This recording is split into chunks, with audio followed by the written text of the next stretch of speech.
When you think the controversy surrounding Daystar will fade in 2025, the reality is quite the opposite. This is only the beginning. More shocking revelations are coming to light, exposing deep-seated issues within the organization. Unfortunately, some supporters of Joni Lamb accuse those reporting on these matters of being biased or dishonest. However, that discussion is for another day. Today, we focus on Suzy Lamb's shocking revelation that she was pressured to remain silent about her assault. But the real question is, was the assault against her or her daughter? This video will help you understand the full story. But before we dive in, be sure to subscribe, like this video, and share your thoughts in the comments. Now, let's get into it.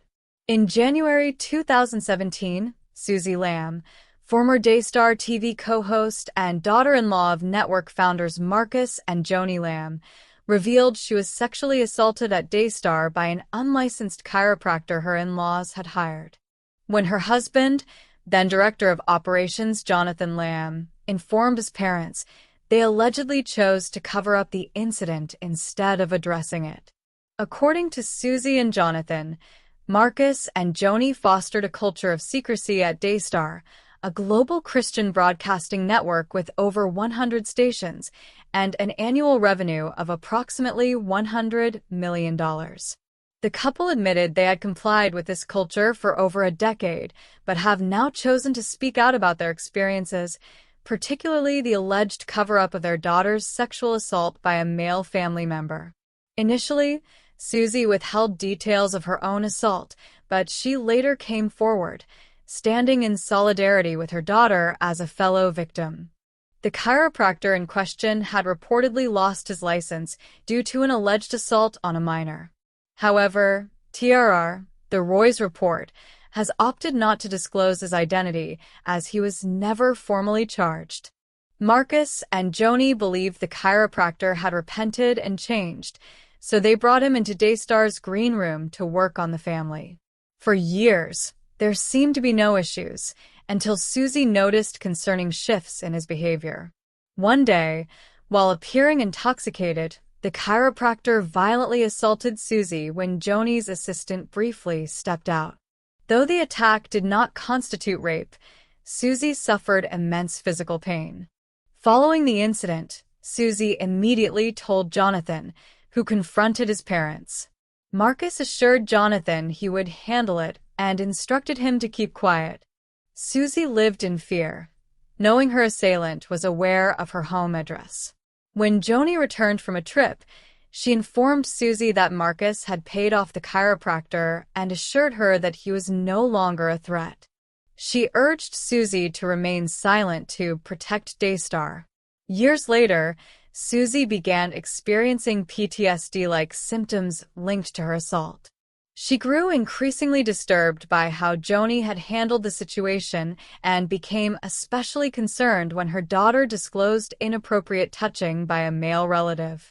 Joni allegedly urged Suzy not to report the abuse to the authorities, instead insisting that the child be brought to her.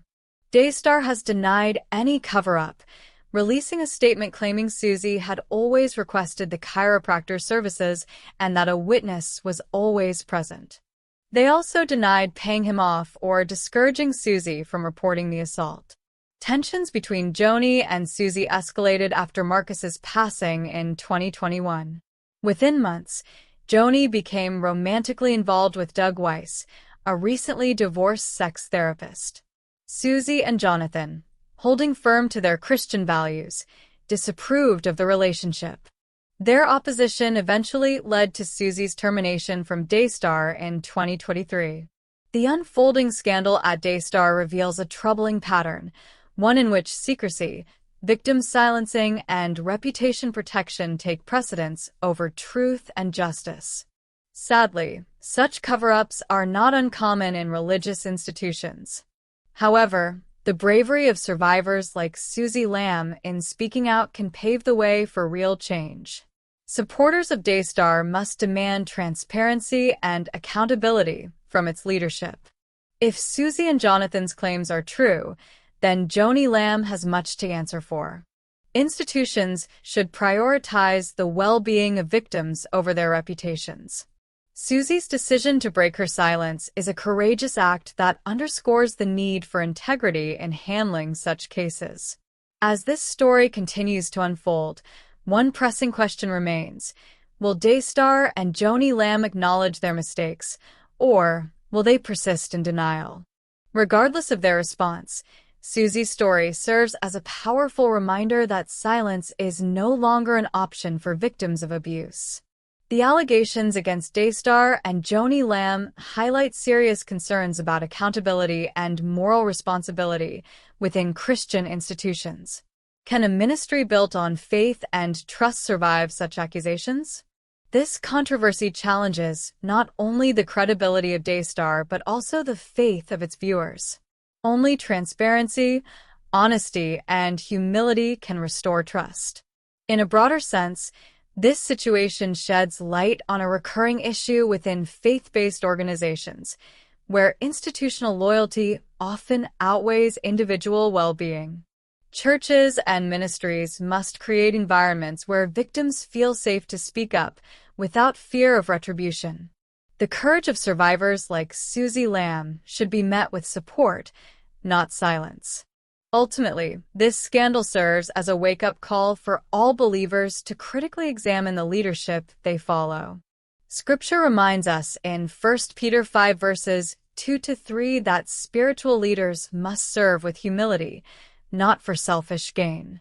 When leaders fail in this duty, it is up to the community to hold them accountable. This situation underscores the importance of discernment in faith communities. Blind loyalty to religious figures can lead to unchecked power, which in turn fosters a culture where abuse and misconduct go unchallenged. It is crucial for believers to ensure that their leaders align with biblical principles and act with integrity.